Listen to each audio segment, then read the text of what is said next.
Welcome you here to, I think, the third annual Urban Affairs Forum that has been a collaboration between the TSA and the Toronto Design Offsite Festival. And we're really pleased to be partnering with TODO on a continuing basis to offer a kind of architectural take on some of the themes that TODO address every year. So, established in 1887, the Toronto Society of Architects, or the TSA, is a not-for-profit, volunteer-based organization comprised of architects, professionals, and from sister organizations and members of the community interested in architecture and urban issues. Anyone can become a member of the TSA, and we appreciate your interest and support for programming efforts such as the Urban Affairs Forum series that seek to engage the public on topics relevant to our city and our current day and age. We want to also thank tonight LRI, who are our sponsor, again on an ongoing basis for these Urban Affairs Forums, and we really are grateful for LRI and all of our other programming sponsors throughout the year who allow us to do what we do on an annual basis. So tonight's talk is called The Future of Work. And the theme actually comes from TODO and their sister symposium on the same topic. And you can imagine the future of work when you think of it. It brings forward a vast array of imagery, running the gamut from standing desks in offices to laptops in Starbucks to a mechanized or robotic workforce that will make all of us in this room, at least in one form, somewhat obsolete.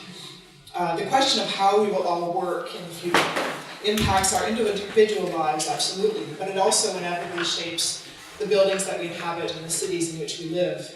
And that's really where the idea for tonight's talk came from, is just how the changing and evolution of future of our workforce and our work environments will impact us all at those scales. Tonight's speakers were invited to contemplate what the topic of future of work meant to them and speak from their own experience as well as research on what the future might hold for all of us. So I'll go ahead and introduce each of the speakers now. The format for the evening will be that we'll invite each of the speakers to come up and present for 15 minutes each. Afterward, there will be an opportunity for questions from the audience to the speaking panel. So please, if you do, questions do come to you during the presentation, please jot them down, keep them in mind, because there'll be an opportunity to ask our speakers those questions after the presentations are complete. So our first speaker is Vanessa Fong. Vanessa is an Ontario licensed architect and a practicing architect and principal of VFA, a Toronto-based design practice with works ranging from single-family residence to small offices. She's a graduate of McGill University with over a decade of architectural experience and has had the opportunity to work on a wide variety of projects, including residential towers, large commercial developments, and custom homes. Along with her architectural practice, Vanessa is also the co-founder and co-owner of Fold, a co-working space for the architectural, landscape, and interior design community.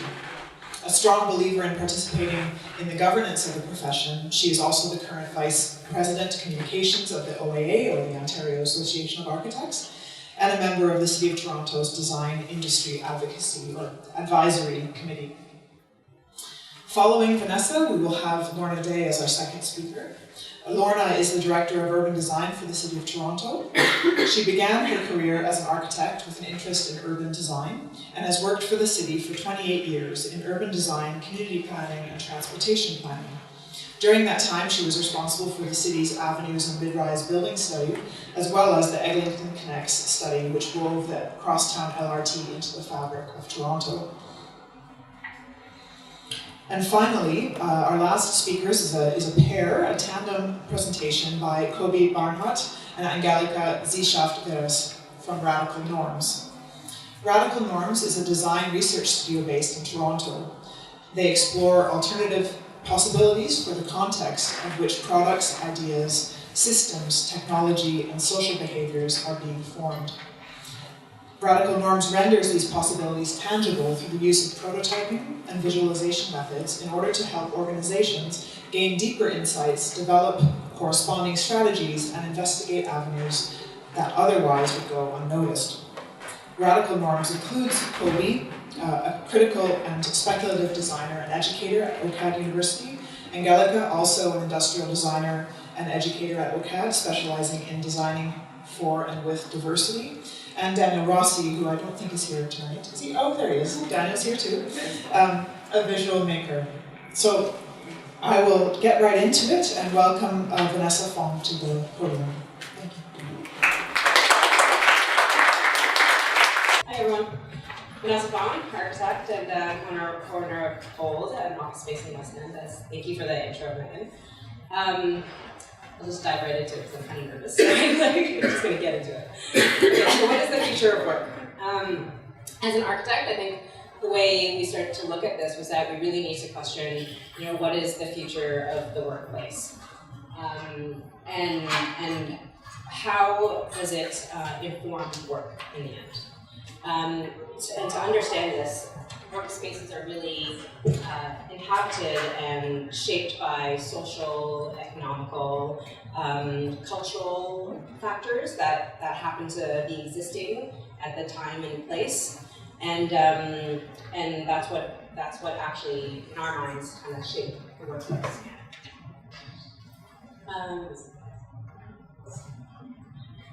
So the modern office. How did we get there? So to kind of understand how we got there, we kind of looked backwards first and took a look at what are the factors that really shape this idea of open concept or modules and pods. In the sort of late 1800s, 1900s, I'm sure everybody will kind of understand this photo of industrialization, right? This was developed from the idea of efficiency, this movement of efficiency, which there's a couple terms for it, Taylorism and Fordism, where the end goal was to really reduce waste as much as possible in all aspects of life. Frederick Taylor was an engineer, worked in the steel trade, and he looked at studying and improving on the idea of work on a very kind of scientific level. So he believed that standardization, elimination of waste, efficiency, and work ethics were kind of like the main objectives of working. He thought that Fordism thought that tasks could be broken down into smaller components so that whatever task you were doing, you could do it as efficiently as possible. And then the greater good of it all coming together, you could produce a more efficient product out of it. This also spurred on the idea of supervision. So they thought in order to be efficient, you need to be supervised, right? So this created these ideas, these open plan workspaces, so that everybody could be essentially supervised to an extent. And in factories, I think it still happens to this day. But this ultimately translated into the workspace itself. So if we kind of bring down the key elements of a workspace, it was about, during these kind of Taylor and Fordism eras, it was productivity, efficiency, and cooperation. And that sort of is what ultimately gave way to open concept.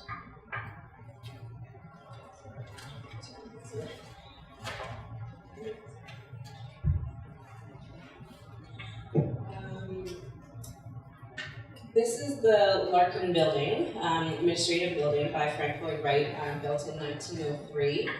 And it's now unfortunately demolished, but it was widely considered one of the first true kind of modern offices that related to the idea of Taylorism.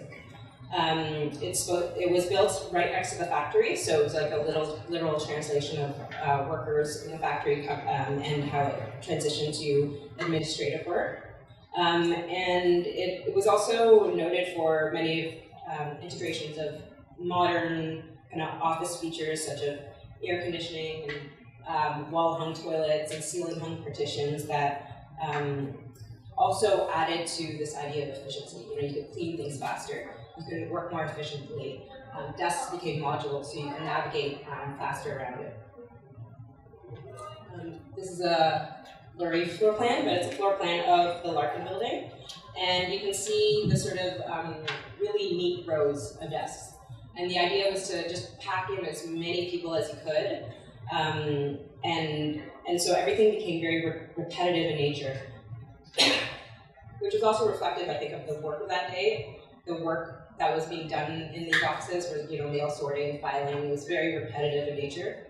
And basically, this obsession with efficiency and productivity and cooperation kind of is reflected in the floor plans. The main atrium space, so in the middle there, was allowed supervisors on the second floor or higher up to really look down on those working in the open concept area, and so they could still kind of keep an eye on and manage workers from above.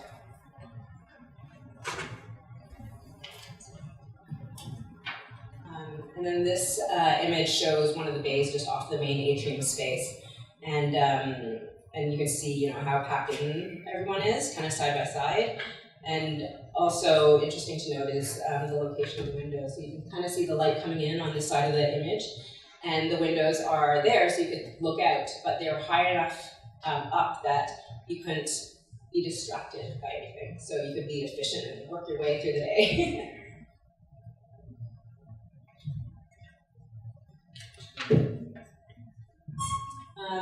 This is a view of the upper floor of the Larkin Building, and this kind of guardrail that encircled that atrium space on the upper level. And to me, it's a bit of like the entablature of a temple, right? So, and it featured basically what we now know as motivational posters. Right? So you have words like enthusiasm, intelligence, control, economy, and these were actually engraved into the building. So in essence, they produced a building that was essentially like a temple of work. And that's what it is today. You can buy for $9.99 on Amazon.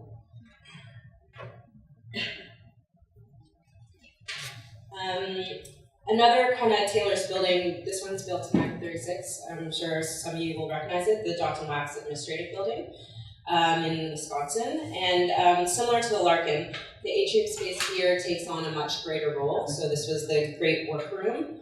And the idea of hierarchy is even more clear. So this is actually a view from the second floor where the supervisors would sit. And they'd be able to kind of look down on the workers and sort of just make sure everybody's doing their task. And so this building still exists to this day, and I think it's still actually being used as the administrative building. This is another view of the great workroom. And it's interesting to note, so this is the work area, but there were other recreational spaces within the building, but they were clearly separated from the work area, so there were like kitchen and lunchrooms and things like that, but there was a kind of clear separation of it.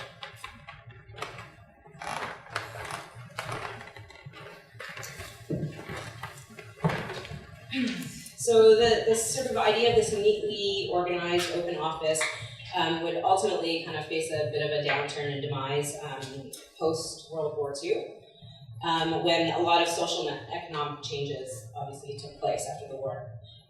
Individualism and the value of the quality of life was basically a reaction after the war, and gender issues start to pop up, right? So this is from a British magazine in the 60s, and it was questioning the appropriateness of women working in open offices because there were no partitions, so they couldn't stop people from wandering eyes.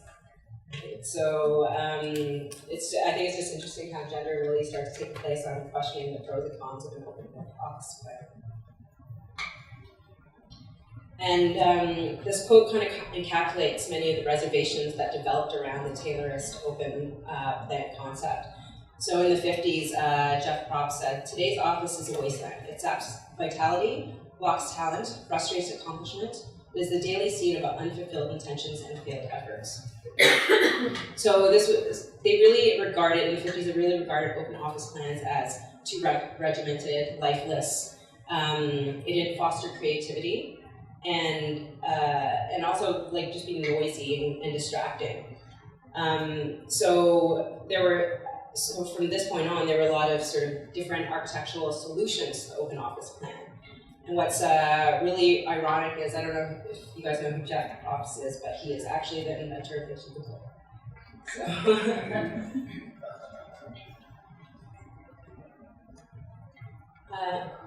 So this office landscape. So The 1950s in Germany, this movement of the office landscape appeared. It was kind of pioneered by a quick corner team in Hamburg. And the intention was to provide a more collaborative workspace and a human environment, right? Moving far away from the mechanical, repetitive feeling of the Taylorist office plan. It encouraged all levels of staff to sit together so that they can collaborate and communicate more easily. And it advocated for really organically laid out desks. So grouping of teams into pods. So the team you work with, you kind of clustered together, you can kind of start to see different groups. And then using things like partitions and plants and things to separate out those different pods. It started to kind of create a more complex system as well of organization. So much like a city, they started having to study how different groups would interact with each other and communicate to each other, and that would sort of determine the layout of these plans. And this is a diagram, just like a circulation diagram. So you have some primary arteries, secondary arteries. But if you had to go find, Julie, good luck.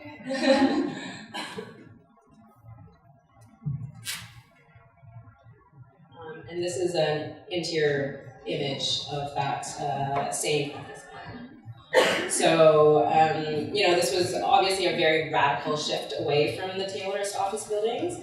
And unfortunately, the sort of disorganized nature of it proved to be too much and kind of slowly died out in the 70s.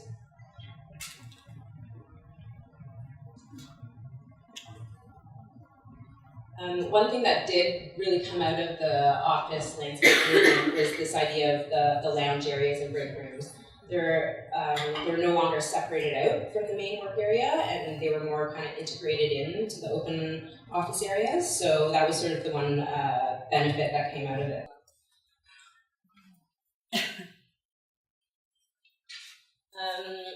Another kind of Taylorist building, this one's built in 1936. I'm sure some of you will recognize it, the Johnson Wax Administrative Building in Wisconsin. And similar to the Larkin, the atrium space here takes on a much greater role. So this was the great workroom. And the idea of hierarchy is even more clear. So this is actually a view from the second floor where the supervisors would sit.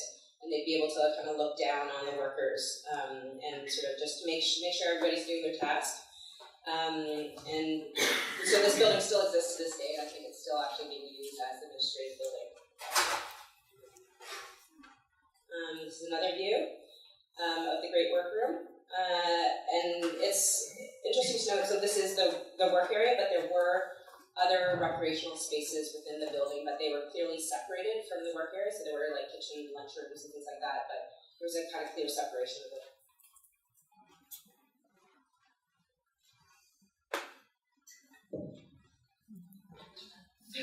So the sort of idea of this neatly organized open office would ultimately kind of face a bit of a downturn and demise post-World War II, when a lot of social and economic changes obviously took place after the war.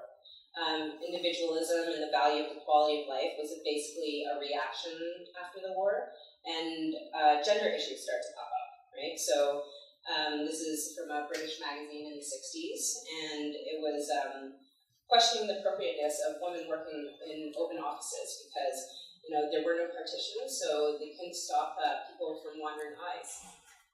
So I think it's just interesting how gender really started to take place on questioning the pros and cons of an open office. And this quote kind of encapsulates many of the reservations that developed around the Taylorist open plan concept. So in the 50s, Jeff Kropp said, "Today's office is a wasteland. It saps vitality, blocks talent, frustrates accomplishment. It is the daily scene of unfulfilled intentions and failed efforts." So they really regarded, in the 50s, they really regarded open office plans as too regimented, lifeless. It didn't foster creativity, and also like just being noisy and distracting. So from this point on, there were a lot of sort of different architectural solutions to the open office plan. what's really ironic is, I don't know if you guys know who Jeff Props is, but he is actually the inventor of the cubicle.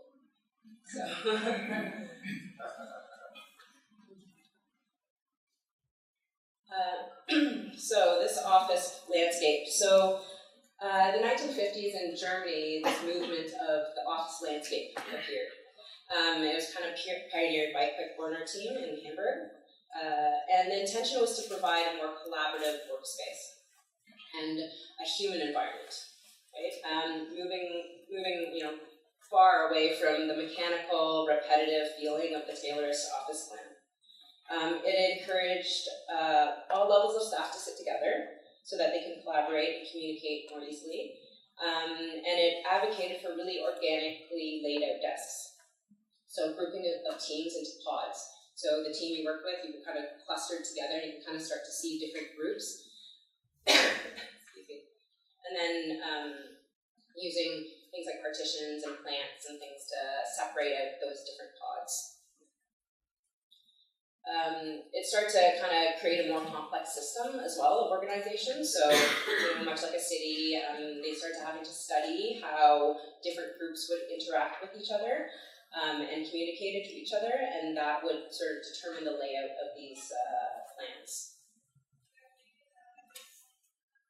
And this is a diagram, just like a circulation diagram. So you have some primary arteries, secondary arteries. But if you had to go find, Julie, good luck.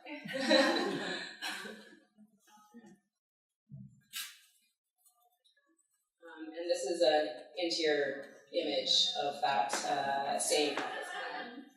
So, this was obviously a very radical shift away from the Taylorist office buildings, and unfortunately, the sort of disorganized nature of it proved to be too much, and kind of slowly died out in the 70s.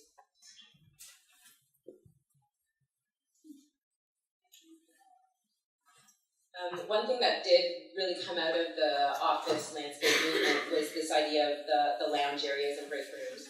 They're no longer separated out from the main work area, and they were more kind of integrated into the open office areas. So that was sort of the one benefit that came out of it.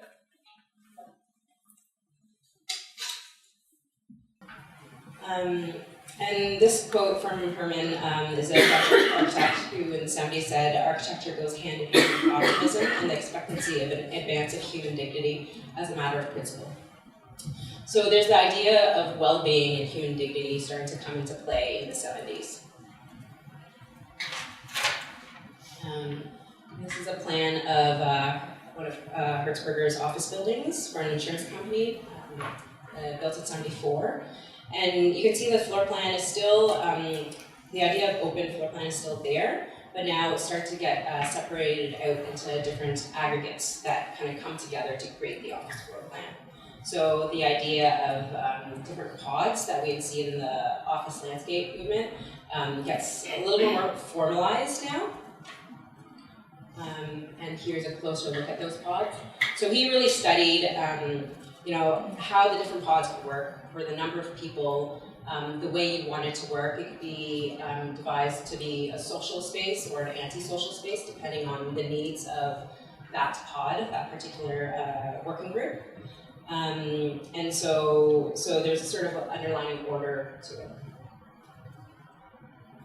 Here's a view of an interior of one of the spaces. You can see how the architecture of the building itself starts to clearly define the pod spaces, not only in sort of the plan, but in the sort of third dimension as well. You can see that balcony space above. And there's another shot, which I believe this building is still in use as well. So that was over in Germany. So if we go back to North America, so in response to the Taylorist open concept work plan, Jeff Props, and we had that quote a couple of slides back, introduced Action Office 2 for Herman Miller. So, which is basically the very beginnings of the idea of a cubicle. Partitions were angled at 120 degrees, and everything was modular, and everything you would need for a workday would fit in within that module. Filing cabinets, desks, your bins, everything. And the idea was to be able to separate out workstations, but also keep a feeling of openness.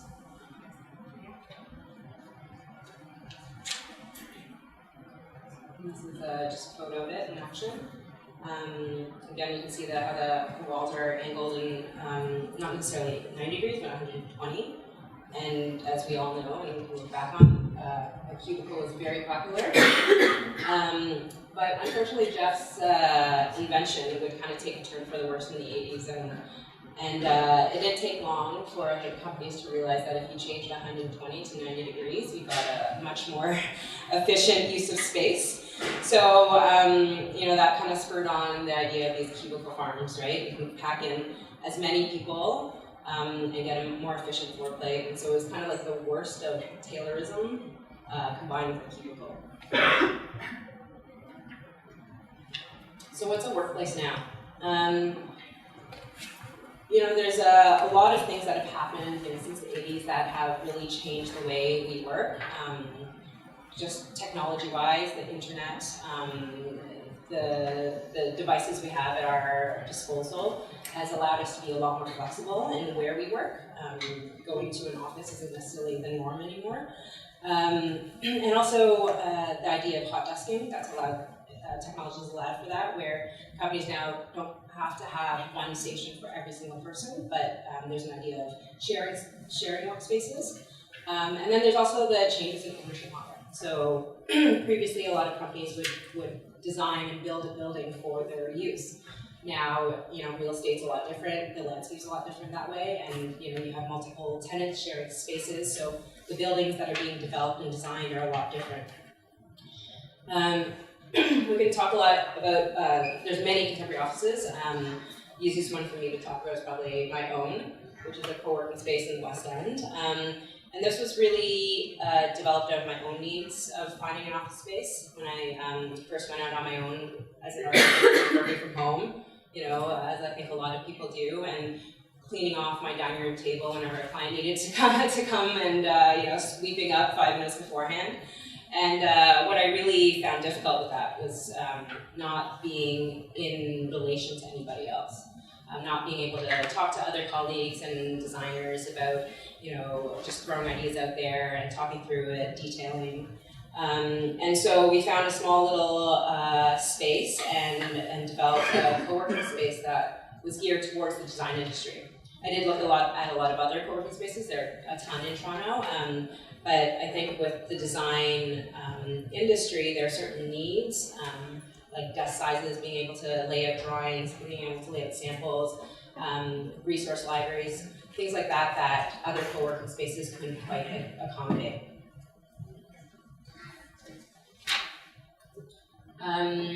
So our ground floor is just workstations, individual workstations, hot desking stations, and we really sort of try to base the model on a lot of flexibility.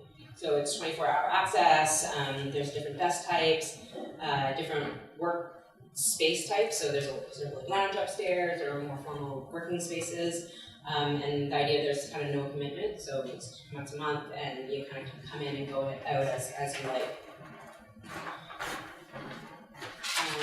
And then this is showing upstairs in the conference room, but we also, want to create a bit of a community around it. So we weren't just wanting to rent out desks, but be able to develop ideas of resource sharing, idea sharing, so we'll hold lunch and learns and things like that would help bring a community together around it, whether you're a member or not.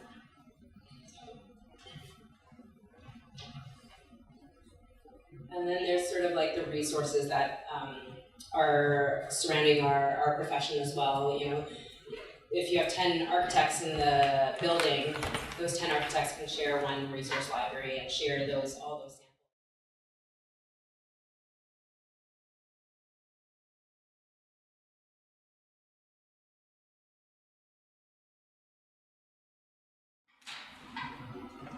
So just to kind of recap here.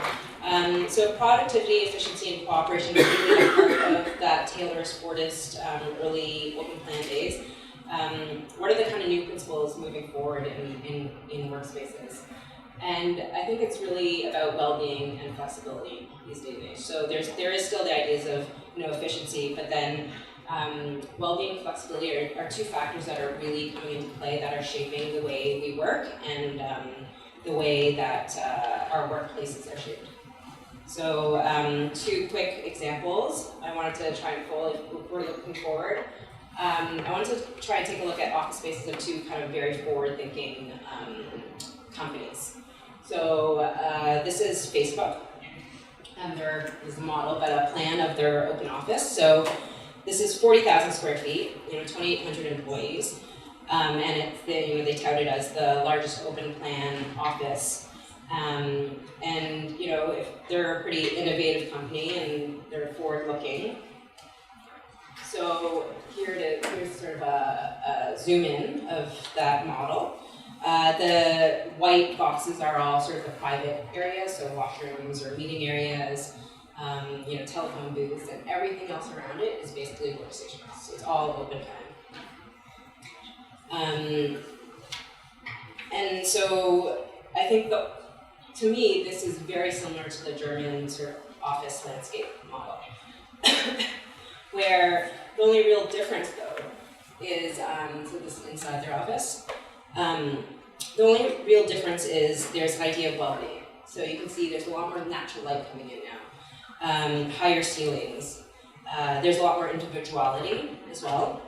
So whether at their desks and I think there's like pinatas and ladies scattered around. And there's you can sense a feel of flexibility as well. You can stand up, sit down, go into a private office, go to an open office. But the sort of soul of it is still really laid in within that German office landscape model. On the other side of things, this is Apple's new building by Norman Foster. So here they took repeating modules, so these ideas of pods and desks that could be individual offices or collective offices, meeting spaces.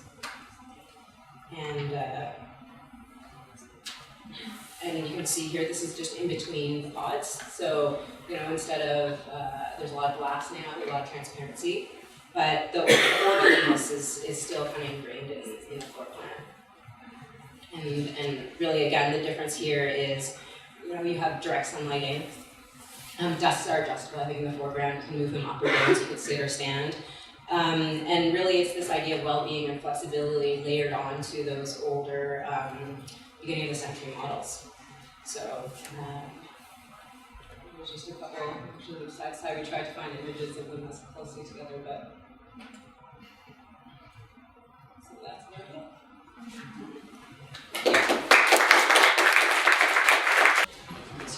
it. Sorry, just figuring out the technology. Thanks very much, Megan. It's delightful to be here. There's some familiar faces here, but a lot of new faces, so I'm very happy. And what I'm going to ask you to do now is turn your brains to a whole different scale, because I think we're going to have a kind of a lovely bookended discussion. Because what I'd like to talk about is actually not so much what happens inside these workspaces, but how they fit into the city. So I always like to go to the punchline first. I'm going to walk you through a bunch of slides. What I want to leave you with is some degree of comfort that the city is planning for growth in employment. We're thinking both about traditional jobs and new jobs and the kind of spaces that they need to be in ways that reduce what we think of as the traditional commute. So I'm going to talk a little bit about transit as well. I'm going to throw some policy frameworks and stats and some examples actually within a framework of urban design.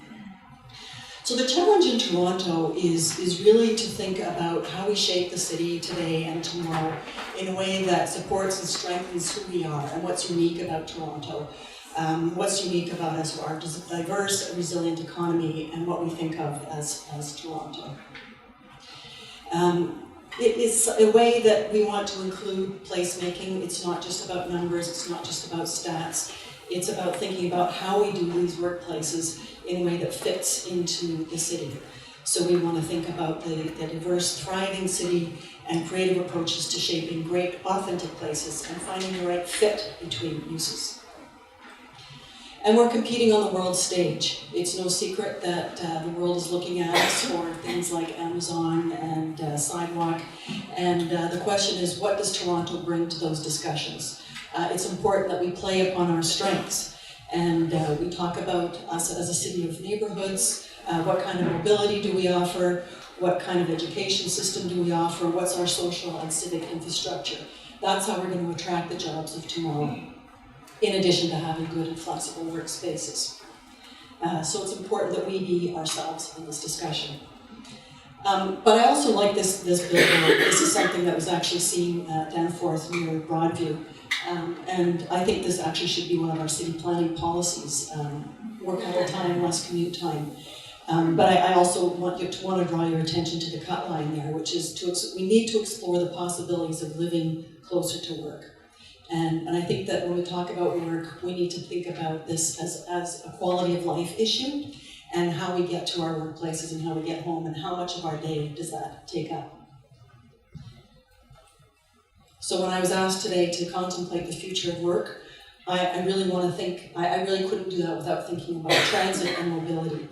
And so when we talk about housing, transit, and mobility, all with an overlay of placemaking and transit and complete communities, we're really talking about the city planning struggle that's before us all every day.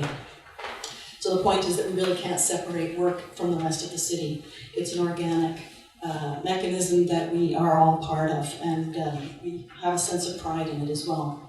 So I'm just going to throw you some kind of wonky policy background, because what you see on the ground today and what you're going to see tomorrow in the future is quite deliberate. None of it is by accident. We actually are supported by some very strong leadership and some policies at 3 different levels that are supporting us as we move forward. At the provincial level, we are guided by the Planning Act and the Provincial Policy Statement. And this gives us direction about what we mean by settlement areas, and what the policies tell us is that settlement areas should be compact, they should be intense. And we talk about employment, that means they should be compact, again, they should be mixed use, and they should be compatible with livable and resilient communities. So we're starting to see a theme here about kind of what we envision about employment within a livable community. And this policy statement also talks about not just employment, the kind of employment we see today, but what are we envisioning for the future? So that's the groundwork. Then at the regional scale, for the greater Golden Horseshoe area, we have policies that start to explain to us where the employment should happen in our cities and exactly how much. So we're starting to see in this policy statement a set of targets. These are numbers that say within a certain area of a higher order transit, we actually have targets for residents and growth. And the idea is that we want to see this growth happening close to our transit. And this is about getting more pedal time. This is about getting people to be able to efficiently commute to and from their jobs. And then at the city scale, we start to see this in much more detail. Actually, this speaks to where does the growth happen in the city. Well, it's in our centers, it's in our avenues, it's in the employment areas, and it's in our downtown. And the idea is to concentrate jobs and people in areas that are already well served by transit or where no transit is coming, and to promote mixed-use development, so people living and working within close proximity, and to make sure that the kinds of communities we are building support affordability and livability. So that's a kind of a very quick 3-slide summary of the policy context that we have. But if you start to imagine what that means for the geography of the city of Toronto, for those of you that are familiar with our official plan, this is kind of the one-pager pullout that says this is where our growth is going to happen. So you see that the downtown is in the orange, the centers are in the red, and the avenues are in the brown color. And the employment lands, the core employment lands, are in the purple. So that's really where we think for the past 20 years and for the next 20 years at least, where we want to be really focusing the employment uses. And if you overlay that with a map of our transit, you will understand that that's where our higher order transit is either today or is coming. So we're focusing employment close to transit. So how are we doing with all of that? I'm just going to throw some numbers at you to show that with a base of policy and with an understanding of the geography of the city, we actually are achieving some of these targets. And in fact, in the last 5 years, we have added 14.3% more jobs than we had. Comparing that with close to 5% new residents, it actually means that employment growth is outstripping residential growth in the city, which is somewhat counterintuitive. When you see all the growth downtown, you think that it's only residential, but in fact, if you look at the whole city, we actually are achieving quite a bit of employment. In the last year alone, we've increased our employment by some 2.7%. So the trend is more jobs coming to the city of Toronto. Where are they going? Well, remember that urban structure map? You can start to see here. They're going, most of them are in the downtown, the central waterfront. You can see those every day, so you go down and see the cranes building. But you can also see we're getting some jobs in the centers, not as many as maybe we were hoping, but that's another story. We're seeing a lot of new jobs coming into the employment areas where we wanted, and along the avenues, and in some of the areas such as the institutional areas. And if you look at this map, this shows where all the recent applications are. You can squint, you can actually see where the jobs are going across the city. Most of them are in the downtown, and that trend is going to continue. In fact, over the next 20 to 30 years, we could see some 900,000 more jobs coming into the downtown area. So that's a fairly intense part of the city. And if you dig into a little bit further about where this employment is happening, this starts to break down where we're going in terms of those centers that I spoke to. So we've got 3 centers, the downtown, North York, and Young Eglinton centers, that are seeing a lot of this growth. The 2 other centers, Etobicoke and Scarborough, aren't seeing quite as much, but the geographies are bigger. So we're starting to see intensification. We are also actually seeing that the growth is happening in a more compact form. So these aren't industrial parks with parking lots around them. These are actually very intense buildings that sometimes have 5,000 jobs in them. So we're starting to see not only the numbers, but a compact form of the growth. And we talk about the absolute numbers. We are seeing numbers that exceed, in some cases, the provincial growth targets. So when I showed you the provincial policy statement that gave us targets for growth, that black line there, you can see 2 of our areas are actually starting to exceed those provincial targets. So we're seeing a lot of that growth. The other thing we measure at the city is where the new employment and residential growth is happening relative to our transit. So if you measure 500 meters of a higher order transit, so that's a subway station or an LRT or a mobility hub, a GO station, within 500 meters, we are starting to see a lot of the employment growth happening within walking distance. So what that means is that you can live and walk to your job if you take transit. So this shows between 2016 and 2015, close to 70% of the approved non-residential, so those are the jobs, are happening within walking distance of transit. So that's good news. We're starting to get people out of the cars, taking the transit, going to workplace. So we're not just commuting downtown, we're actually commuting to other places, to jobs that are happening across the city.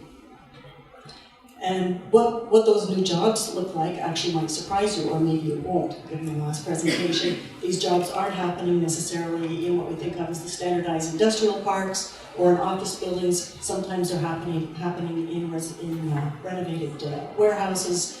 This one's near Queen and Broadview, where we're starting to see a kind of a gentle intensification of new employment uses across the city everywhere. So I'm just going to throw a few examples at you now, and we can talk about them a little bit more. Sorry, missed the title. This is to give you some background on the Edmonton Connects, which Megan mentioned to you earlier. I had the pleasure of working on this, and in 2014, Council approved a set of policies that started to speak to where the growth is going to happen along the 19-kilometer route of the new Crosstown LRT. So this is the route of the Crosstown, if you can see. It crosses one center on this urban structure map, several employment lands, and a lot of avenue. So through the course of that study, we put in a framework that said, where is the new zoning that will permit the new growth along Eglinton? And we set the framework to accommodate some 75,000 more residents and some 31,000 new jobs along this corridor, with the idea being that that development would happen over time as the LRT started to come into play, and we would start to see the city grow and intensify along Eglinton. Well, what's surprising to me is that 3 years on, we've actually seen close to a third of that growth already come into the city in the form of development applications. Now, not all of this is approved, but it's certainly in the pipeline. And so optimistically, we are seeing some 17,000 new units being discussed along Edmonton, and with that, some 5,000 to 10,000 new jobs along the transit route. So the jobs are not all going downtown. They are starting to align with the transit as it comes into the city. So this to me is a spark of optimism about getting some of the commuting off of our primary routes and into the neighborhoods. This is about getting workplaces into the neighborhoods. Another example is Edmonton Square. I think my titles have dropped off here, so I'm just going to explain to you. This is actually at Eglinton and Victoria Park. This is actually on the corner of the Golden Mile, which is, Eglinton runs through the center of it. This is a huge employment area. Right now it has some almost 8,000 jobs and very little residential land around there. So we're starting to see the development of some of the larger sites there, which provide some more intensification and some opportunity to put residential uses now adjacent to the existing employment uses, and reduce some of the auto dependency. So this is just a site plan that shows the existing shopping mall and how we're starting to see residential uses fill in and reduction in the auto dependency of the area. But of course, this isn't just about policies and numbers, it's also about placemaking. And so as we start to insert the new uses and connect employment to the transit to the residences, how are we doing it in a way that elevates the getting some of the commuting off of our primary routes and into the neighborhoods. This is about getting workplaces into the neighborhoods. Another example is Eglinton Square. I think my titles have dropped off here, so I'm just going to explain to you. This is actually at Eglinton and Victoria Park. This is actually on the corner of the Golden Mile, which is, Edmonton runs through the center of it. This is a huge employment area. Right now it has some almost 8,000 jobs and very little residential land around there. So we're starting to see the development of some of the larger sites there, which provide some more intensification, some opportunity to put residential uses now adjacent to the existing employment uses, and reduce some of the auto dependency. So this is just a site plan that shows the existing shopping mall and how we're starting to see residential uses fill in and reduction in the auto dependency of the area. But of course, this isn't just about policies and numbers, it's also about placemaking. And so as we start to insert the new uses and connect the employment to the transit to the residences, how are we doing it in a way that elevates the bar on quality, placemaking, and complete neighborhoods?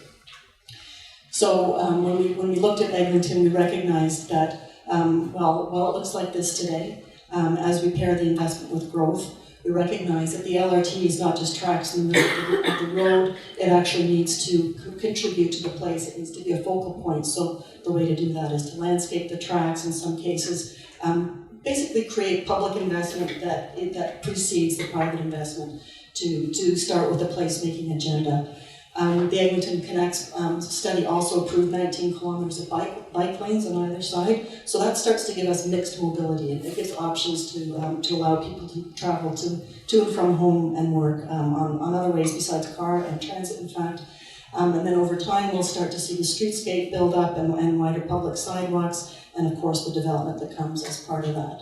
So it's about complete communities that connect the employment and the growth and the residential.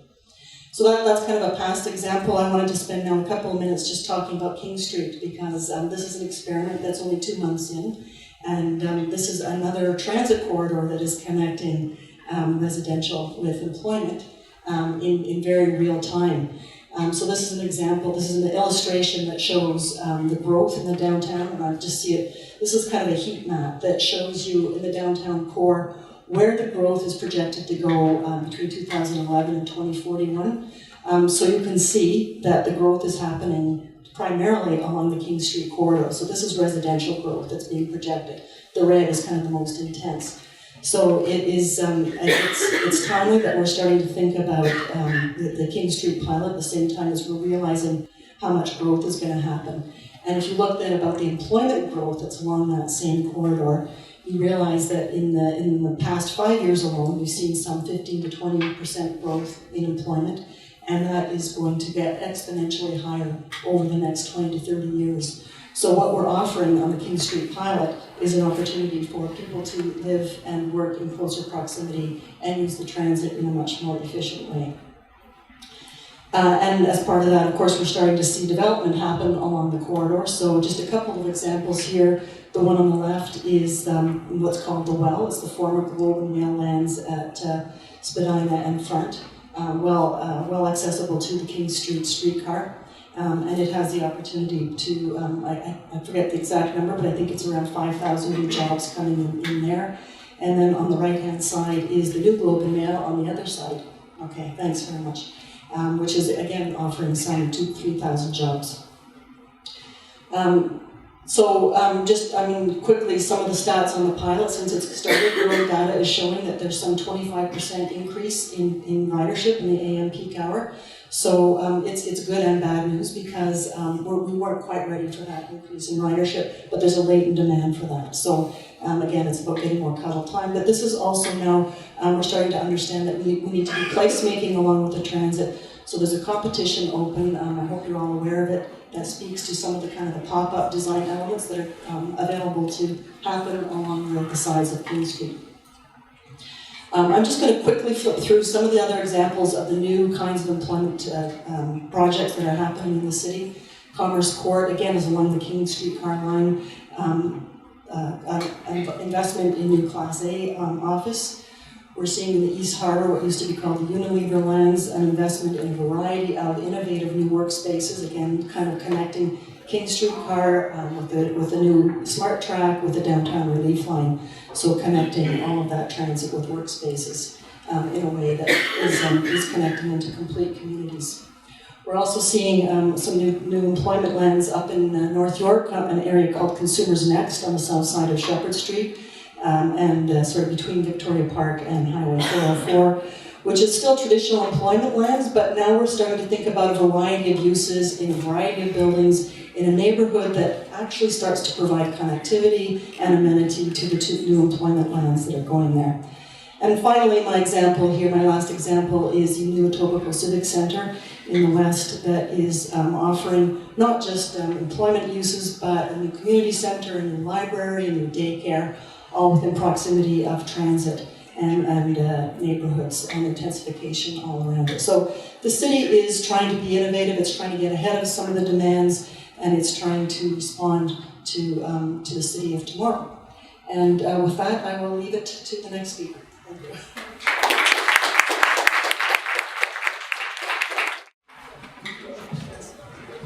Hi everyone, thank you so much for having us here. We're Radical Norms. Daniel Rossi, Angelica Sishoff-Veres, and me, Kobe Barhag. So thanks for having us here, for kind of like presenting us with this challenging topic. We recently sort of launched this design consultancy that's situated somewhere within the triangle of speculative design, product design, and strategic design. Just to situate ourselves sort of in the emerging technologies landscape, we use James Walker's Here and Now framework for emerging technologies. So the more emergent the technology is, and you see there on the top, the higher it is on the axis, on the y-axis, and the longer it will take us to implement and domesticate it, and to get it implemented and domesticated into our daily life. This is because of the high potential for systemic change and disruption of the status quo of this technology. So we're working here in this little triangle over there, the space of speculative and uncertain futures. We imagine possibilities for how technology might be domesticated. As designers, we create frameworks to think about the space of complete uncertainty. We prototype diverse possibilities for organization, companies, and people to engage with and choose their own preferred path into the future. Okay, human factors, ergonomics, and the domestication of AI in the future of work. So we were asked to talk about ergonomics. So in this presentation, we're going to discuss ergonomics and human factors in relation to current social changes and the domestication of artificial intelligence. We're going to use some elements from both to start a conversation about possible shifts in the definition of ergonomics in the future of work. So we'll start with a short video.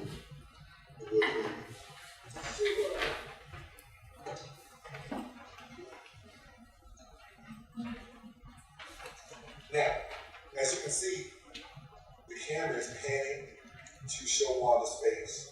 It's following her around. But as soon as my blackness enters the frame, which I was sneaking to the frame. I'm sneaking in, I'm in there. That's it. And there we go, it stopped. My hands are here, wind up, please get back in the frame. Get back in. As soon as while you want them here, the camera moves. Black Desi gets in there. Oh, nope. No face recognition anymore, buddy. I'm going on record, and I'm saying it. Hewlett Packard. So, although the video is not demonstrating what most designers today sort of categorize as human factors, this story from 2009 gives just a glimpse of what human factors might be in the future. When emerging technologies are designed from a place of privilege of course get domesticated together with the technology, it becomes part of all our interactions that we have with every system in our life. In that case, bias, just like any other sort of elusive factor, should be considered as part of human factors when it comes to the field of ergonomics and human factors. We'll just look at some other examples. So medicine and medical products are another good example for the bias in ergonomics. Predominantly male bias.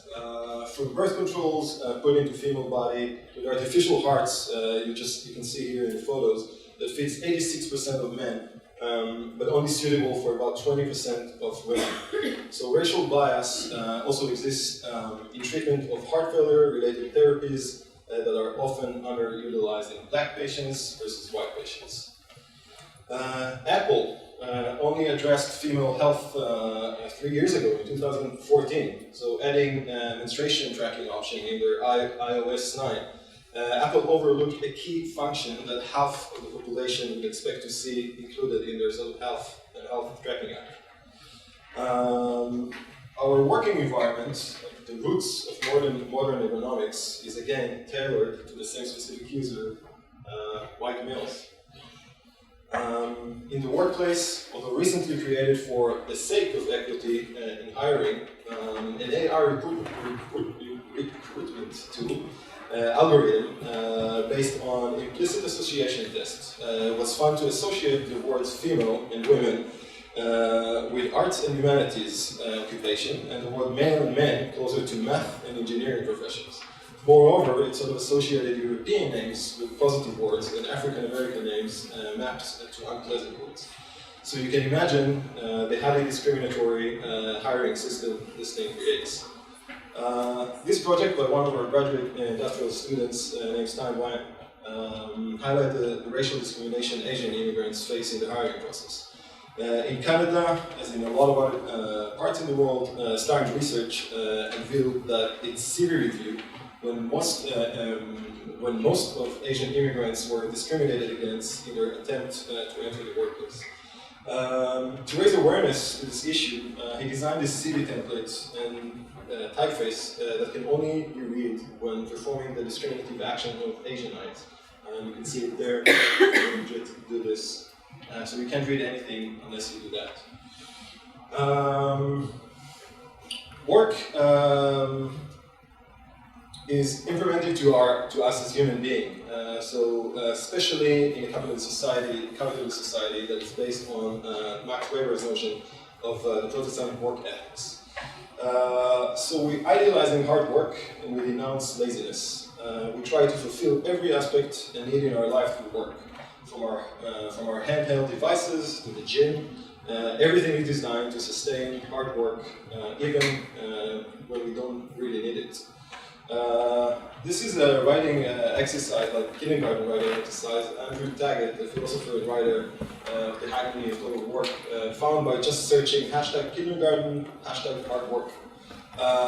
It says, my favorite thing about kindergarten is working, because I was born to work. Work is something that is ingrained with us from a very early age. So the relationship between work in its sort of philosophical sense of purpose in our identity has always been in the center of our life. Work and identity in our contemporary Western life are the center of our existence. This duality of identity and work determines our human agency. And this agency serves the social economical model that drives it. In our case, it's the capitalist model of growth. Before we look at where ergonomics and human factors comes in, just to unpack some terms. So the terms ergonomics come from Greek, natural law of work.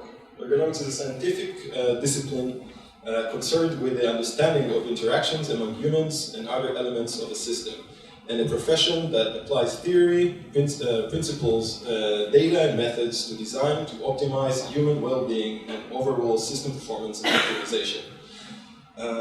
The expression human factors is a predominantly North American term which has been adopted to emphasize the application of the same methods to non-work related situations.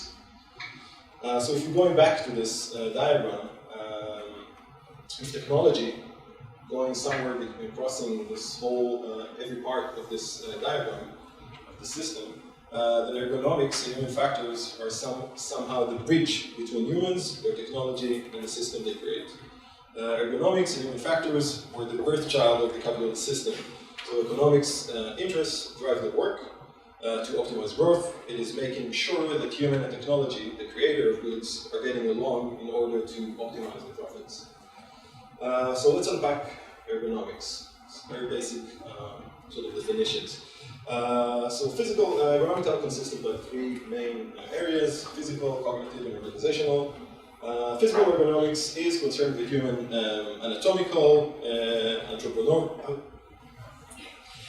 anthropometric, physiological, and biomechanical characteristics, and they relate to physical activity.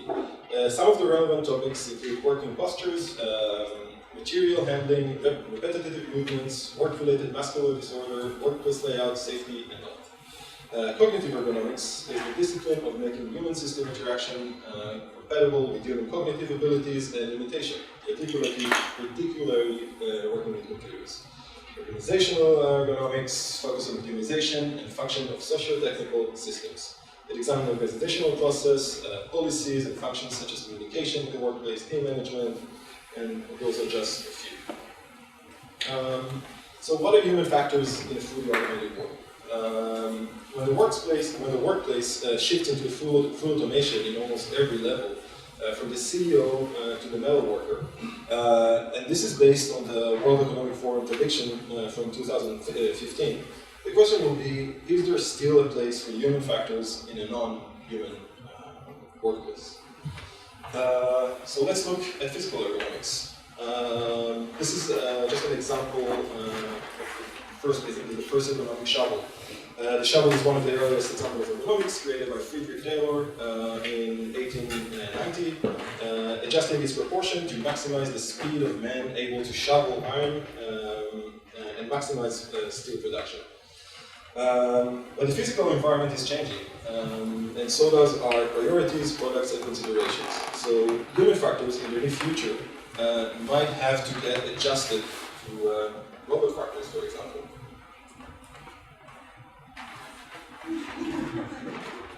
Just a door handle.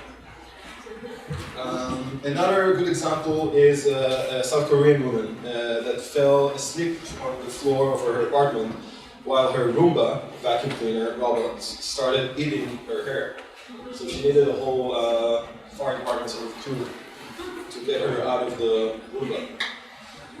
Diego Trujillo Pisanti, a speculative designer project called Living with Robots, showcase how we would need to adjust our domestic environment to fit robots, addressing robot tax system to orient in the 3D space. It might change physical interface of our tables, our plates, our cups, the cupboards, even our food. This is an example of what we see as human-robot factors, bias and ignorance combined. So the Frankfurt kitchen that looked at the ergonomics to enable efficient workflow through design for women by women in the 1920 still remains the main concept for domestic kitchen architecture, even 100 years later. As seen here in the image of Molly cooking robot, in the same ergonomic consideration, but it's now occupied by a different user. We hope it's not a woman robot. Moving from physical, so cognitive behavior. Cognitive behavior is an adjustment that was made when computer emerged and slowly appeared in the workplace and the domestic environment. The shift from 3D perception of reality to a flat screen and binary behavior required cognitive recognition reconfiguration in the beginning. So in the beginning, we largely sort of adopted archetypes of the physical environment, such as the desktop, folders, windows, to make sense of the artificial environment that lacks spatial dimension. And this is where we started talking about perception-action cycle in human factors. A circular flow of information between humans and their environment, shaped through a sensory sequence of behaviors. In a way, finding a good communication interface between us and the other, be it human or technology. But cognition and perception in the near future won't be attributed to human only, as a reaction to the lack of transparency of many AI models, which means that we don't know exactly what data a company uses to train their AI model. For example, what kind of cats were selected to train AI to identify cats. So this group of designers developed a decentralized training model consisting of 3,000 physical cards of dogs and non-dogs. So you have agency over the education of your AI. You select the data and choose what it receives as a dog. Each card has a QR code, you can see it there. The dog, for example, has a QR code that says this is a dog. And the cattle has a QR code that says this is not a dog. So this is how it looks. Those 3,000 cards, just to learn what a dog is. And this is the dog. Trapped Before a Car, a project by James Bridle, is a cognitive misunderstanding in the car AI. So trained to recognize linear white marking on dark surfaces as created here through just salt. We sort of mark this thing with salt. So when the car is directed into this dot, it crosses the line because it's allowed to cross the line, but then it gets trapped inside because it's not allowed to get out. So yeah. More from a communication and language perspective, Japan train and deploy robots to interact with their aging population rather than improving their hostile immigration system, for example. How do you break the language barrier between those two populations, like robots and elderly? Do they adapt to the technology, or do the technology have to adapt to them? And organizational ergonomics, of course, dealing with organizational structures, policies, processes within the big systems. What will happen if we were to transpose those type of ergonomics or human factors into political governance, for example? So already now, with the initial success of blockchain and deep learning algorithms, people and organizations already start to rethink and prototype more decentralized horizontal governance structures. The technology The technology prompts against self-governing. The technology prompt again self-governing utopian dream that technologies like the internet sparked a few decades ago. The technology provoked a wave of new political movements that see the potential of developing life outside the capitalist system by embracing automation. In the influential manifesto, Inventing the Future, Nick Cernick and Alec William show a confused governing system that does not understand the potential of the technology. They suggest we would demand a post-capitalist economy that is capable of advancing standard, liberating humanity from work, and developing technology that expand our freedom. Unpacking the narrative of the bias. So we see here this diagram. We see that in Germany versus the US, I'll start from the beginning, I'm sorry. We see here the impact of perpetuating realities expressed through various media and conversations. The graph shows the impact of technologies such as automation differ from context to context. And that one analysis does not fit all. So Germany has 2 times more robots per employee than the US, but no jobs were lost, unlike in the US. A detailed analysis such as socioeconomic and cultural structure need to be considered for each system. And we can see how important is to develop design and offer diversity possibilities and scenarios when talking about work, emerging technologies, and human factors. So the fear is totally justified. If work is our life, then losing work to automation means total loss of our human agency. So if we're going back to the diagram, so one possibility would be that we just fall into a system where we domesticate ourselves into the technology, where our identities, our economy, and our humanity are all run by technology. But there are endless possibilities and opportunities to explore this, and some great opportunities to redefine what human factors could be. A possible post-war world scenario we would like to sort of open for discussion is a social framework of constant negotiations between human and technology. In such system, economic is replaced by ergonomics. Human gain agency over the systems that governs their life by constantly evaluate, change, and create those systems. And that, of course, should be based on diversity.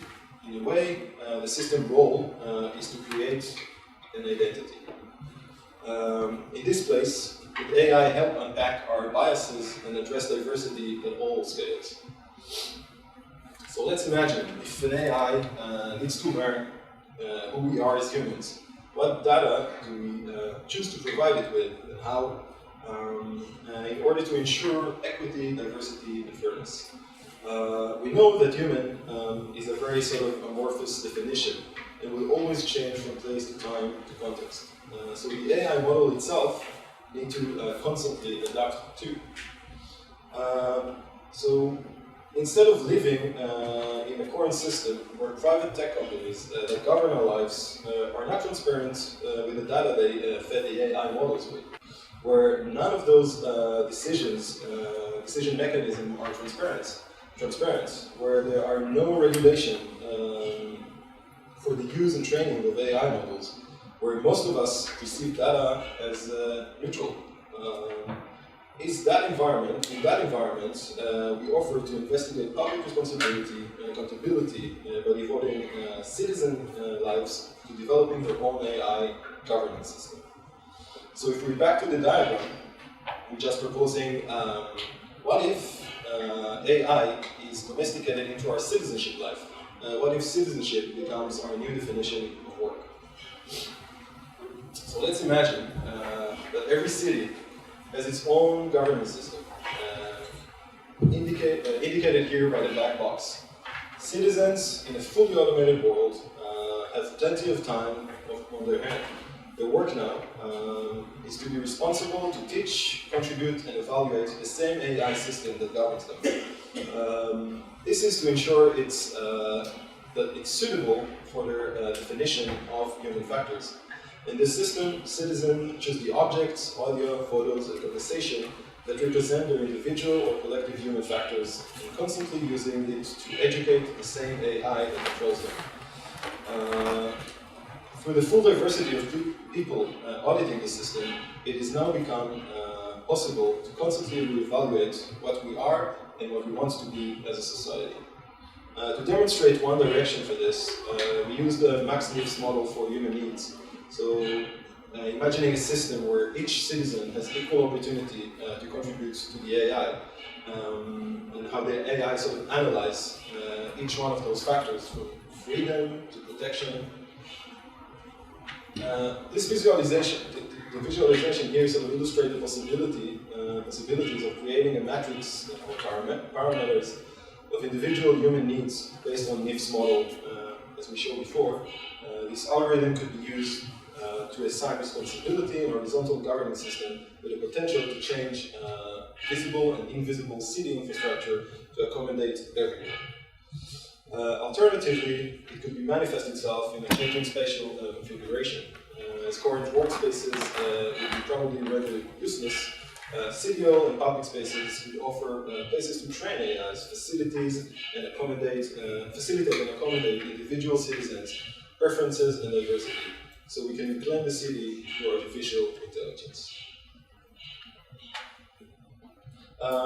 We're planning a pilot study and creation of a collective vision and physical prototype of citizenship governance through the use of speculative design method app that we basically developed and tested as part of our critical and speculative design pedagogy in Oakland University. So the app is an open digital application prototype that facilitates the collaborative process and debate the conceptual design stages. This is done through exchange of views, needs, experiences, concerns, realities, and motivations between cross-disciplinary participants, industry, university, and the public. To promote critical and systemic thinking and work towards a more inclusive vision for our future in Toronto. Yeah, thank you.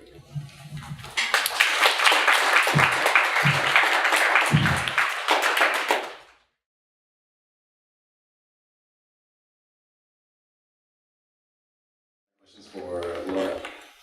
I noticed in your presentation you talk about the speculation of jobs that are coming up. Is there any specifics on the kind of jobs that are coming up? Are these office jobs? Are these government jobs? Can you speak to that? No, it's a good question, thanks.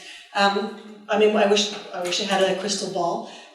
What we are seeing is a slight difference. We're seeing fewer industrial jobs. So manufacturing is definitely on the downswing, so we're not seeing that kind of job.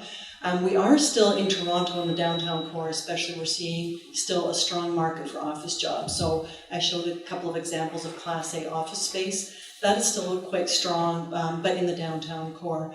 But we are starting to see the emergence of new employment, and it's it's a little bit of a wild card, but it's more flexible office space. It's more highly technological office space. So we're looking for the kinds of spaces that offer flexibility in the kinds of work that's happening. So we're trying to kind of play the traditional spaces against what we think will be the future spaces and where they're happening.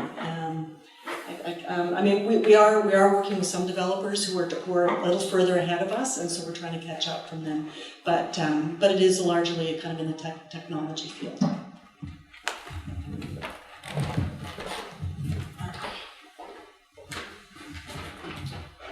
Just for the radical norms folks, that was really mind expanding. I was wondering if you know why in the German workplaces where they used robots, there were no job losses, and whether there are lessons to take from that. Have they started to figure out how humans and AI might work together? Maybe me as the German can speak to that in the team. So what was found? So the study in Germany was directly done on the same premises as in the US. But what started to emerge was, Germany has a highly specialized middle class and oftentimes still family-owned company and economic structure based on industrial production. And also emerging technologies like are constantly driving our economy, and we have a social, a very strong social network. So that means that you have strong unions in the workplace. So what we found, or what was found in that study, was it wasn't actually the what we consider precarious workforce, like waiters and security personnel, that got eliminated. It was the specialist workers that were trained to kind of undertake a very particular process in production, because their workplace or activities are very, very kind of like, easy to replicate by a machine or by a robot. But these workers then shifted into a different role, like either kind of like developing other products or other product streams.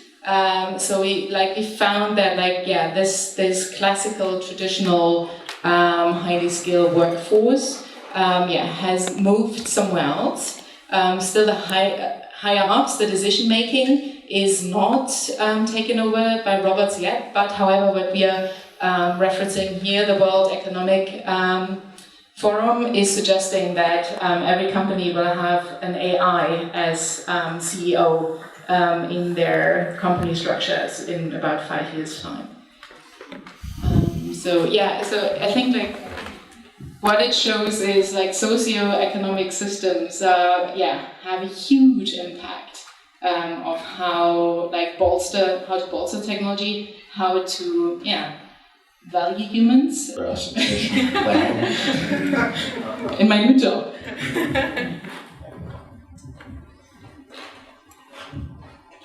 More questions? Yes, Anna Francisca. Come to you. Well, there's a recent trend about working from home. A lot of people choose to work from home or like that flexibility. And I would like to hear each one of your perspectives on how this is changing the landscape for work.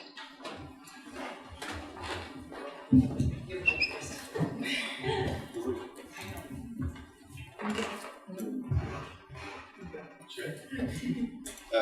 Well, it's interesting because now what was it, flexibility and well-being, but it's also I think one of the things we started throwing around was work being equaling an experience where it's not just like a place that you go to, but it's something that can manifest anywhere. Based on the paths you choose to take when you wake up, the things you need to do, it's no longer like this 9 to 5 in a factory or a cubicle, but it can be had anywhere, and people choose to have. You even see restaurants opening up their space for work in the early morning when they're not actually open, that people can actually go in and work there just to have a space to meet clients. But I mean, it's just, I think, from this need for flexibility that we're also pursuing things that we weren't pursuing before, which is our own self-driven goals and motivations. So a lot of these things need to be organized, and a lot of things are also self-organized. I was going to touch on a similar topic, how you're working from home, but I think in the end, humans are quite social animals, and you'll always kind of want to be interacting with people. So I think what that's manifesting is that there's a creation of just kind of other spaces. A coffee shop isn't just a coffee shop anymore, right? They're not just selling coffee, they're selling, an area for you to bunk down to meet people. You're starting to get other types of workspaces that are not just for a desk, but for people to socialize.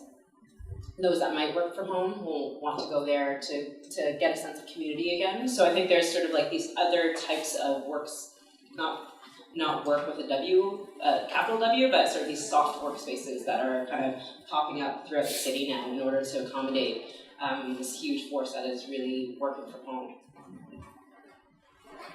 It's an interesting question, and I think somebody else just said the word choice. I think it's going to be important to have the choice to work from home in the future. I don't think it will replace workplaces. I think it's nice to have that choice, but I think it will change in some ways the way our development community thinks about individual units or houses. That maybe we need to be accommodating more spaces that can more appropriately be used as workspaces, not a spare bedroom in some cases. Also the way we rethink buildings, a lot of our condominiums have lobby spaces with fitness rooms. Probably we should be incorporating shared workspaces into those new condominium buildings. So it changes units, it changes buildings, but it will also, I think, over time change our neighborhoods in a good way because you start to see more people working in the neighborhoods, seeking out ways that are investment for their lunch breaks or meeting others. So it will have an impact, I think, on units, buildings, and neighborhoods over time. I think it's also kind of like a matter of perspective, because if you look at, like culturally, if you look at places like Japan, for example, there's a whole sort of epidemic, they call it like an epidemic, called the Hokomori, I think, epidemic, where people are basically not going outside of their house, and they're just doing everything in front of the computer, and it's sort of something that just rising and rising and rising, in terms of, like, for youth, especially. So, you know, if it works there, why should it work in any other place in the world? And right now we're sort of, I think we see ourselves as like social, and that's great that we always need this like social thing, but we might not. And I think that's kind of just another perspective in terms of like to consider in that sense, that it is possible to actually do that. It depends on the people who make the decisions. Yes.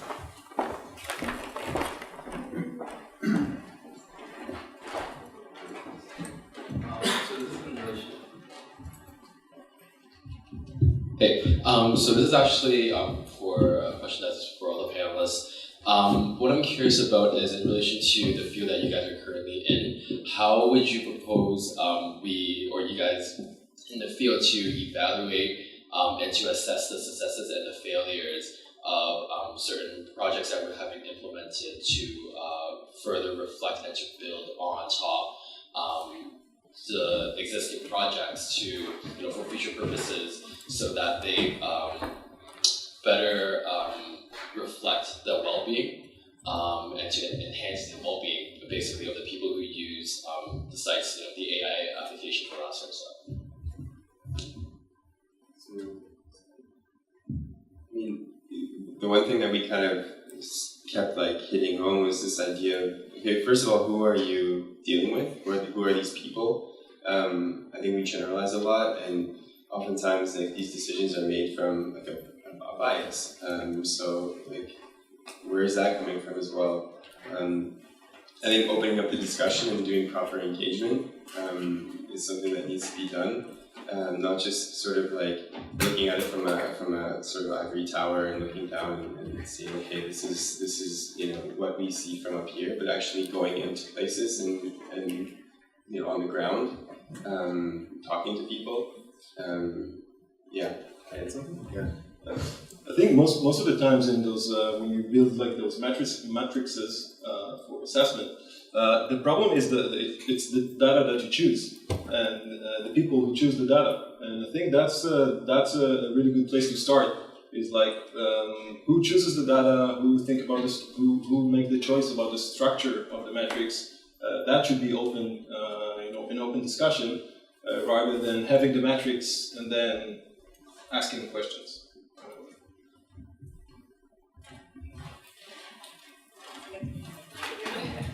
I think architecturally, to kind of define success and also kind of future-proof things, it can be difficult. I think for me, seeing giant campuses such as like that Apple's and Facebook. I mean, who knows where technology is going in the future and what sort of size those companies are, and then if they're not occupying 40,000 square feet, what happens to those buildings? Because they're so specifically built for a specific tenant, right?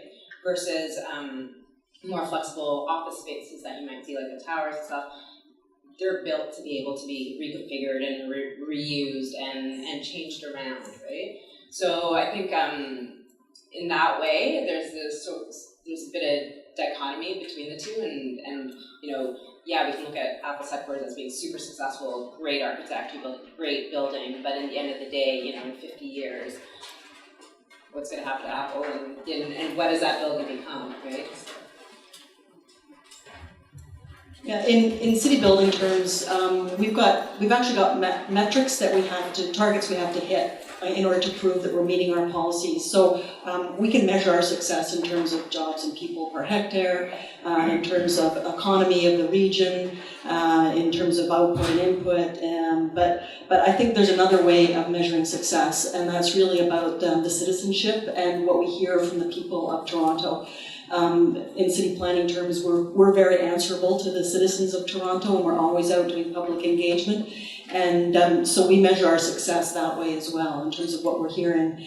And so I think that there's, you know, I think both are important. You have to have benchmarks, you have to have measurables. You know, do we have a growing economy? Do we have enough jobs? Do we have enough housing to support the people that are coming here?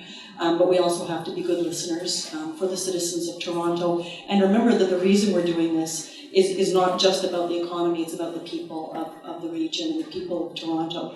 So it's a humanistic and also a data-driven answer to your question.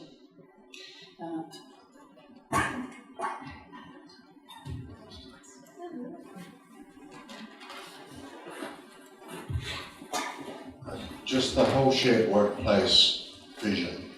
I'm wondering about the business plan for that, and whether you guys can give us some optimism that it works. Who organises it, administers it, and all these, you know, at-home workers who want to pop in to socialise, how do they contribute to that? You know, we'd all love to see. I know that the city has struggled, for instance, in mixed uses at the bottom of condos, and you know, you always want to have places of work as well as retail, but a lot of them haven't really happened at the bottom. So I'm just wondering if you've had some insights there. Yeah, it is a struggle very often, particularly in a condo tenure building.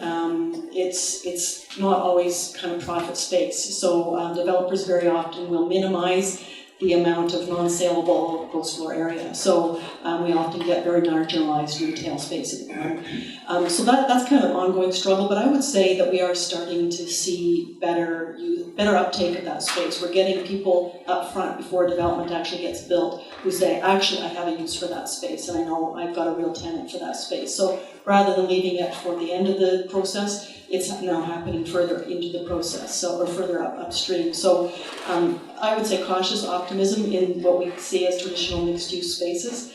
With regards to the actual shared office, I'll let the expert answer that, but I would just say anecdotally that we are seeing more and more of them around the city, so there might be something to it. Yeah, I think with the shared office spaces, it's a business kind of real estate decision. There's the model is obviously working with the larger kind of WeWork and CSI kind of scale co-working spaces where the owner of the building can rent out a big floor area to one tenant and they don't have to worry about it, right? And then that tenant it's kind of like a supplier, right, to others who will then rent from them. So the model works. There's definitely economies of scale. I think the scale that I'm working at is that was a big kind of learning experience for me. The scale that I'm at is quite small. And if you get over a certain size, the sort of business aspects of it really kind of take over, and there's real kind of financial benefits from that. So. And there's not too much time administering or trying to find new tenants, or Sorry, what are you business? well, if you're the guy holding the lease. Yeah. I mean, I guess it depends on turnover. Like we've personally, we've had a couple, in my mind, success stories because they started off as an individual architect or designer, and they, hired an employee, grew, took over 2 desks, and then eventually grew more that they needed their own space. And for us, that's sort of a sign of success because we've been able to give them a platform, a space to start up from and work from and grow their business and not have to worry about, the internet connection and signing up for, whatever lease, because our lease basically, provides it all together. So I think in that way, it's been really great from our administrative point of view because we're quite small. It's easy, I guess, but if it was much larger, it would be, more work.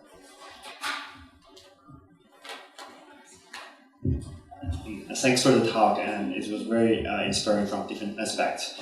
So I have a question from the looking at how the social structures we currently have and how AI is in fact affecting how the society as a whole. We have a lot of people who are I just recently heard that a lot of us are going to buy the automatic truck and that. So there are a lot of people who are living in a low income in that area, and I'm wondering how we can include that in the city and how we can attribute some maybe opportunities for them. Because I think this is not mentioned in any of the talk, so I was thinking about that.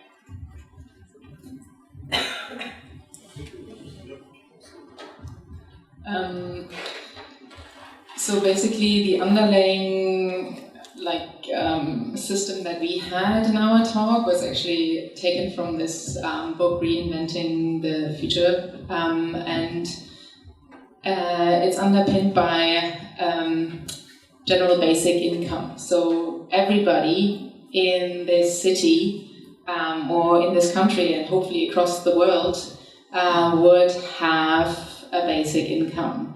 That would have a couple of factors. It would maybe stop fluctuation or civil wars, displacement because of economic reasons.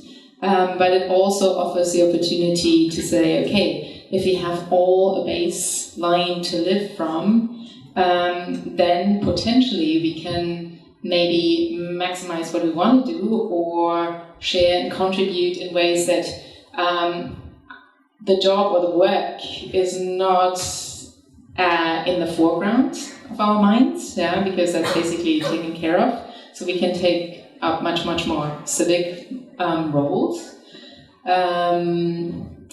But that kind of needs to afford a complete restructuring of the system. Sounds like it is. Just from a completely different angle, actually, your question prompted me to elaborate on the answer I didn't give at the very beginning, because you were asking me what are the new jobs that are coming into the city, and I kind of blanked on some of them. A lot of them are low-end jobs, I will say. I mean, they're not all high executive jobs, and we are seeing warehousing coming into the city, so that is, it's not a high density of job, but we are seeing some of those jobs coming in. We're also seeing some biomedical jobs, institutional jobs, research jobs, academics. But one of the growth industries actually is also what I call the old age industry. So there are more jobs coming in the care industry that need to take care of our aging population. And they're not particularly highly paid jobs, but that is actually one of the growth industries in our future economy.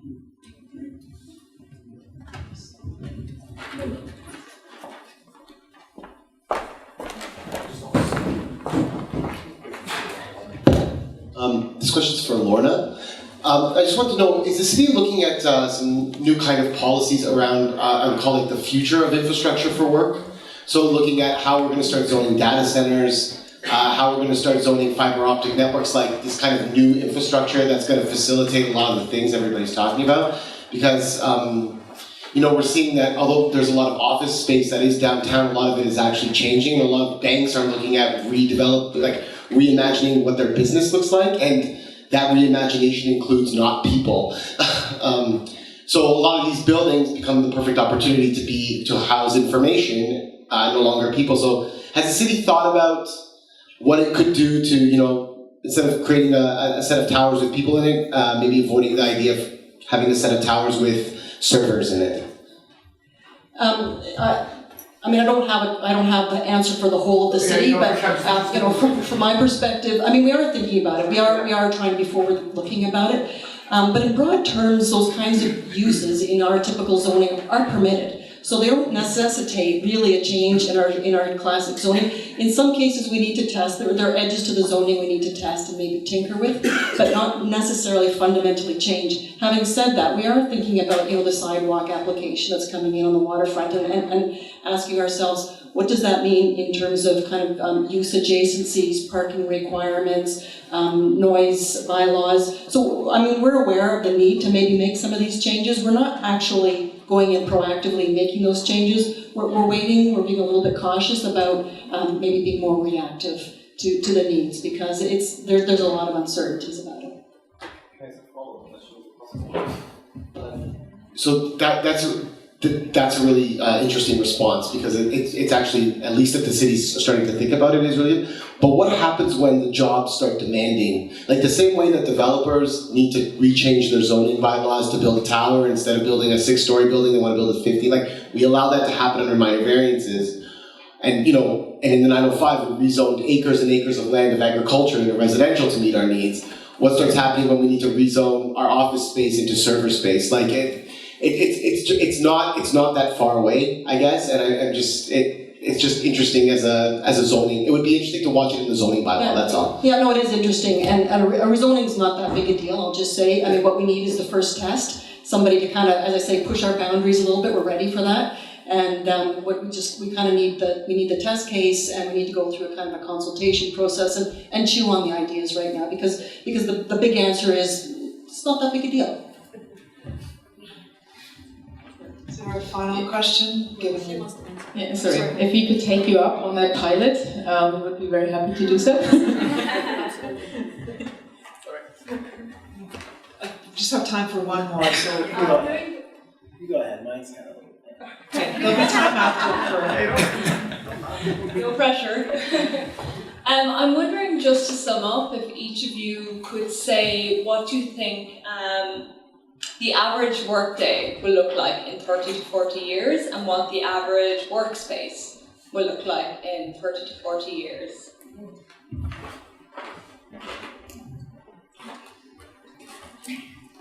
I don't know, for me it's just like the average workplace will, hopefully will be just what I want it to be. I mean, for me that's like period.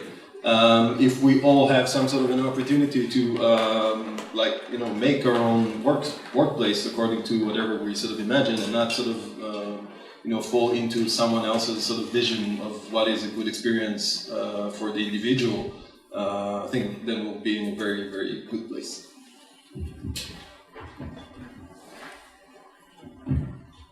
I think for me, or what I would like to see, in 30 to 40 years, I think is a much more integrative model. Right now, for instance, my family, my children are not part of my work life. Like maybe twice or 3 times a year I bring them to my workplace. Why? We could learn so much from different generations. And my hope would be that, this really kind of separation from family or work can be much, much more integrated into the way we live, but also work and share responsibilities, because it would be much easier to organize something with someone that also has kids, that takes the kids out for half a day and then they do the rest instead of paying thousands and thousands of dollars for daycare. I agree with that. I think for me, I think in the workplace, losing a lot of the judgment as to why you need to go somewhere at a certain time, I think all that needs to be lost. I feel like being able, as an employer or employee, being able to sort of come and go as you need to fit your schedule and your lifestyle, because there are certain things that everybody finds important in their own life, and they need to attend to that in order to be a healthy sort of healthy human or worker. Then I think we need to be able to lose judgment as to why we need to leave at 2 o'clock or show up at 2 o'clock, right? So that's. My ideal would be that nobody spends more than 10 minutes between their home and their workplace, wherever it is, whether it's a drive or a transit ride or a walk or a bike ride. I think that's anything beyond 10 minutes is unrealistic. So that would be my hope for the future. As well, I like the idea that we have more time for citizenship. So I think as our need for menial tasks or some of the work that is taken over by AI allows us to perform more acts of citizenship, I hope that that is all of our future. So, I want to thank our speakers tonight for a really compelling and inspiring set of ideas that you shared with us, and I wanted to thank all of you for coming out, and Deb Lang and everyone at TODO for making this festival happen, and all the TSA members and the volunteers who were here, who checked you in, who organized the food that's still on the side there waiting for you to eat it, and as well 401 Richmond for continuing to be a heart of this city and the heart of the kind of ideas around the future of our city. So thanks for that, and enjoy the rest of the evening. Please take some food as you go, and we look forward to seeing you again. Thank you.